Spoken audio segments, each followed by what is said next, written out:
Today I'm sharing with you my top 5 summer desserts that you are going to want to make over and over again.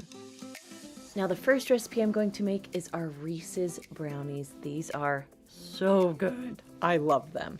So we're going to start in a bowl, melted butter, going to add a little bit of salt, cocoa, vanilla, and go ahead and mix that until it's well combined.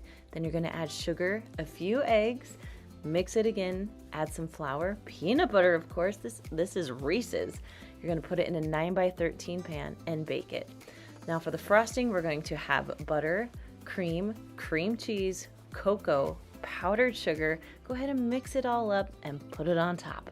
Add your peanuts, little peanut butter cups, peanut butter chips, and that is it. Next up is our red velvet cake bites, perfect for the 4th of July. You're going to start by adding a red velvet cake mix, some water, eggs, vegetable oil, and mix that all together. That looks so good. Going to put it into a pan and bake it, then crunch it all up. We're going to add cream cheese frosting, mix that together, and make it into little balls. These are going to be the inside. Now once they're frozen, you're going to dip them in melted white chocolate, and then I melted some red candy melts and drizzled it right on top, just to make it extra cute. Now you can serve them just like this, or you can make them into cake pops.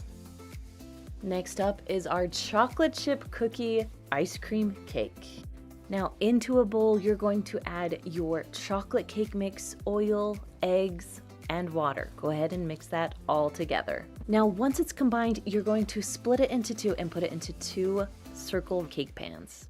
Now the next step, you're going to put wax paper, put it around your cake, add some ice cream, flatten out that ice cream. You're going to add some crunched up chocolate chip cookies, add your other cake, and go ahead and freeze that.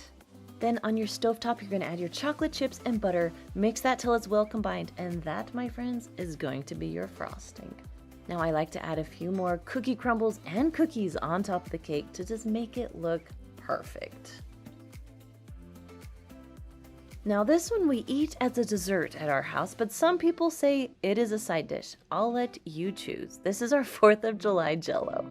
You're going to start by boiling some water. You're going to add some blue Jell-O, mix it till it's all dissolved, put it in a pan and chill. Do the same thing with your red Jell-O. Mix till dissolved and chill. Now once both the red and blue are set up, go ahead and cut them up. You're going to place them into a 9x13 pan and set it aside. Now in a separate bowl, you're going to add cold water, unflavored gelatin, let that dissolve a little bit. You're going to add boiling water, mix it really good, and add condensed milk. Once it cools down a little bit, you're going to pour it onto your Jell-O. Chill that, cut it up, and then you are ready to serve. My kids love this one. Now the last one you can use as a dessert or even a little snack. We love this toffee apple dip. You're going to start by taking some cut up cream cheese and mixing it up. You're going to add some vanilla, brown sugar, and milk, then go ahead and mix it again. Now once that's all mixed up, it's time for my favorite part. We're going to add in our Heath bits. Now you can buy these at the store already crunched up. Oh, that makes it so good. And I'm telling you, dipping apples in this is the perfect summertime treat. Now, I know this style of filming is a little bit different, but I wanted to show you how easy it truly was to make. All right, guys, if you love this video, please share it with someone. I'll see you next time. Bye.